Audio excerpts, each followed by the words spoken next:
Brooklyn bullshit, we on it. Biggie, biggie, biggie, can't you see? Sometimes your words just hypnotize me, and I just love your flashy ways. Yes, that's why they broke in your soul, baby.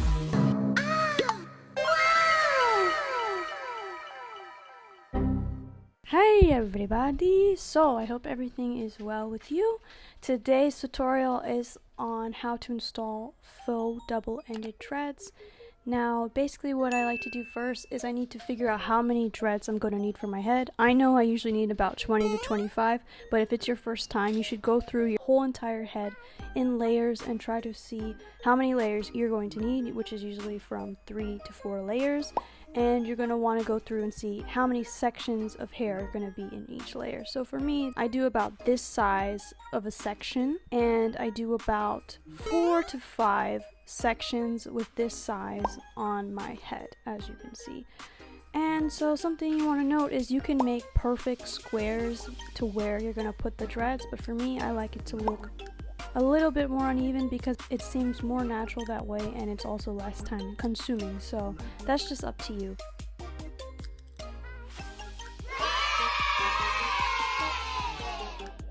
So it's important to note that you're actually going to start from the back of your head and work your way up to the front, but since my footage isn't as clear as to how to install a dread, I'm going to show you how to do it first from this section in the front, just so that you can have a clear understanding of what you're going to be doing.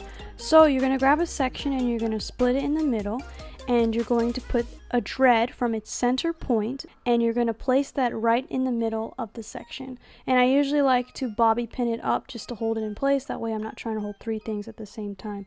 So you're going to twist right in front of it once very tightly to secure it in place, then you're going to twist underneath once, and you're going to twist over the top again one more time. And after you do this the 3 times as I just mentioned, you're just going to braid straight down. And you're going to want to make sure that when you do those first 3 twists at the top, that you do it very tightly so that it's secured in place. And then once you're braiding, you're going to braid all the way to the bottom. You can leave it out, as I usually do. I don't usually tie anything around the bottom when I'm finished because I don't need to. But if you have more silky hair, or if your hair sticks out a little bit, you can get some of these small little black or clear rubber bands to place on the area of where the braid has ended so that you can secure it better in place. But personally, I don't do all that because it's more time consuming to put them in and take them out, and I just like the way it looks like without any rubber bands.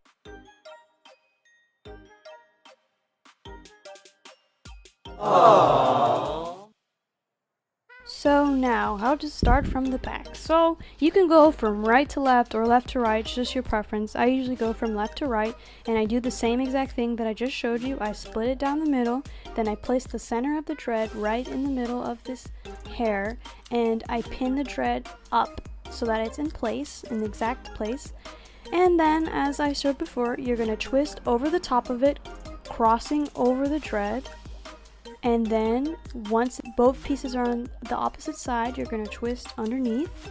Make sure you're doing it very tightly so that it's secured in place and not loose once you finish. As I mentioned, you can't really see it very well, but you're going to twist around the 3 times, and then you're going to continue to braid all the way down. And once you're at the end, you can decide to just leave it, or you can wrap a rubber band around.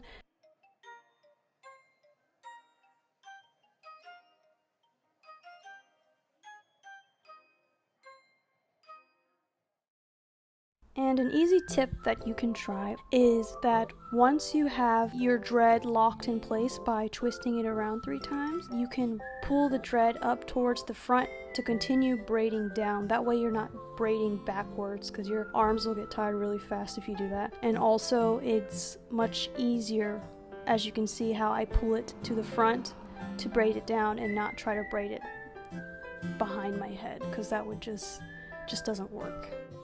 And another thing that's pretty important to note is the piece that you bobby pin up is going to be in the front. So if you prefer to have the braid looking thing in the front, then you're going to bobby pin the back side of the dread up. So that way you do it this way. And I prefer this way because that way the dreads in front and you get the idea that, okay, yeah, those are dreads, not braids.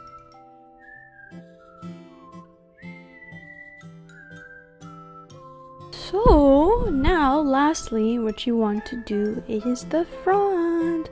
Now the front isn't that complicated, but since it's the last layer you want to make sure to put some effort into it because this is the part that most people are going to see and you kind of want to look the best. So what you're going to want to do is once you're at your last layer, which is probably the upmost part, you're going to sort of decide how you want to part it. So you can decide, you know, to the side or the front. I usually just do it down the middle because it's easy to switch parts after having it done down the middle. And what I do is I pick out which hairs I'm going to leave out. I usually like the look where you have a few strands out because it just looks better in my opinion. So after I grab those pieces, I sort of tie them away. As you can see here, I have them in a small little bun in the front so that way I don't accidentally braid it into a dread. And now, as you can see, while doing the front, I am making sure to follow what I had mentioned before as to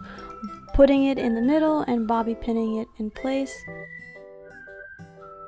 Now what I'm going to do is the same as always, just make sure that it's secured and then braid it all the way down. And once you do this to the last few dreads that you have left, you're 100% finished, which is good. I'm glad you made it this far. Congratulations.